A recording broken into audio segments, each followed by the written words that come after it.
여러분 안녕하세요. 우리가 매일 쓰는 단어들 있잖아요. 그 속에 어떤 이야기가 숨어 있는지 혹시 생각해 보셨나요?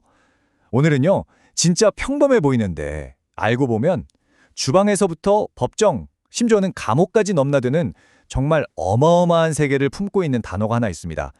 바로 serve인데요. 오늘 이 단어의 비밀을 같이 한번 파헤쳐 보겠습니다. 자, 이 단어가 가진 힘을 제대로 느끼려면요. 우선 전혀 관련 없어 보이는 세 가지 상황 속으로 한번 들어가 봐야 해요. 자, 한번 상상해 보실까요? 자, 첫 번째는요, 우리한테 아주 익숙한 장면이죠. 북적이는 레스토랑에서 요리사가 정성껏 만든 음식을 손님에게 가져다 주는 거요. 이때 serve는 음식을 제공한다 이런 뜻이잖아요. 이건 아주 명확하죠. 자, 그럼 이제 장면을 확 바꿔볼까요? 이번에는 법정이에요. 여기서는 법이 어떤 목적에 서브한다 이런 식으로 말을 하거든요. 음식을 나르는 거랑은 느낌이 완전히 다르죠. 훨씬 추상적인 의미예요. 그러니까 눈에 보이지 않는 법이라는 게 사회에서 어떤 기능을 한다. 바로 이런 뜻입니다. 그리고 마지막, 세 번째. 이건 분위기가 좀 많이 다릅니다. 누군가 시간을 serve 한다고 해요. 이게 무슨 뜻이냐면 바로 감옥에서 형기를 채운다는 거죠.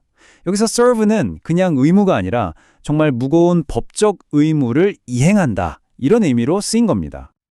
와, 진짜 신기하지 않으세요? 맛있는 음식, 사회정의, 그리고 징역살이 이 세 가지가 어떻게 serve라는 딱 한 단어로 묶일 수가 있을까요?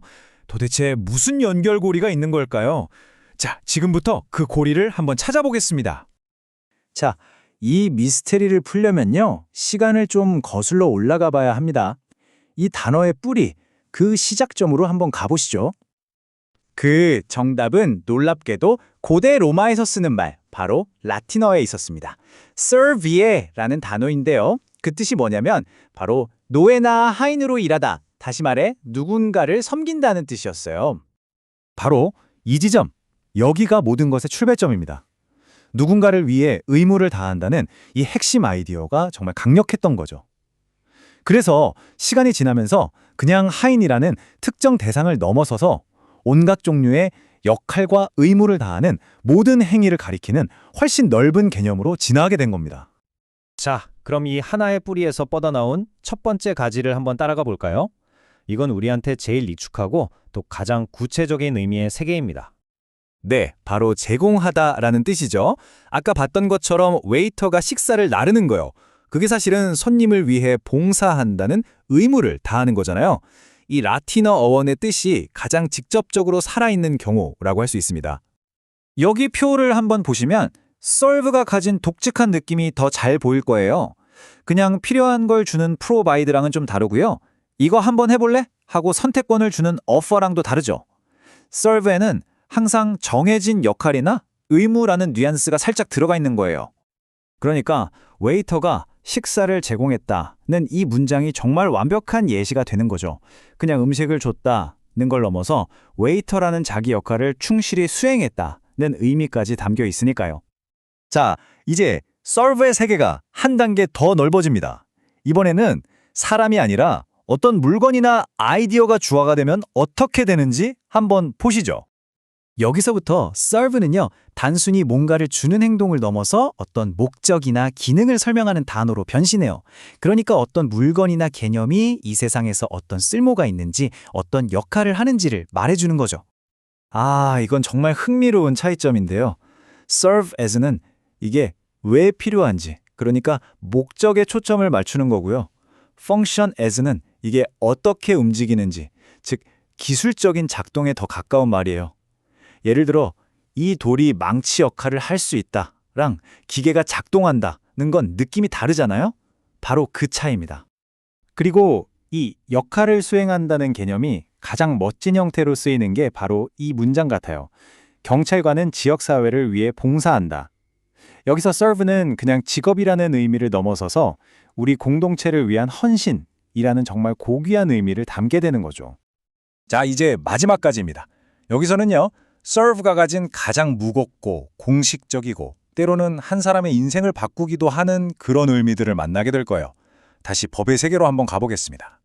바로 serve time, 우리말로 하면 형기를 살다는 뜻이죠. 여기서 serve는 내가 하고 싶다, 하기 싫다 선택할 수 있는 게 아니잖아요. 법이 부과한 절대적인 의무를 이행하는 행위가 되는 겁니다. 어떻게 보면 사회의 진 빚을 자신의 시간으로 갚는 거라고 할 수 있겠네요. 그는 5년형을 살도록 선고받았다. 보시는 것처럼 serve는 법적인 판결에 따른 의무를 이행하는 그 과정을 설명하는 공식적인 단어로 쓰입니다. 근데 이게 형기에만 쓰이는 게 아니에요. serve notice, 그러니까 통지서를 전달하는 것도 마찬가지입니다. 이건 그냥 저기요, 이거 알려드릴게요 하는 거랑은 차원이 달라요. 법적인 효력을 갖는 공식적인 절차를 이행한다는 뜻이거든요. 그래서 집주인이 세입자에게 통보했다는 이 문장에는요, 그냥 정보를 전달했다는 걸 넘어서 이제 법적인 효력이 시작됐다는 그런 무거운 의미가 담겨 있는 겁니다. 자, 이렇게 해서 저희의 여정이 거의 마무리가 되네요. 정리해보면 하인을 섬긴다는 하나의 뿌리에서 시작해서 음식을 제공하는 세계, 어떤 목적을 위해 기능하는 세계, 그리고 법적인 의무를 이행하는 세계까지 뻗어나왔죠. 이 모든 걸 관통하는 단 하나의 핵심, 그 황금실은 바로 주어진 역할을 수행한다는 거였습니다. 이 놀라운 단어의 여정을 따라오다 보니까 결국 우리 자신에게 질문을 던지게 되네요. 여러분은 어떠세요? 직장에서, 가정에서, 또 이 사회에서 여러분은 어떤 목적을 위해 또 누구를 위해 서브하고 계신가요? 여러분이 세상에 제공하는 가장 중요한 서비스는 무엇이라고 생각하시나요? 한 번쯤 생각해 볼 만한 질문인 것 같습니다.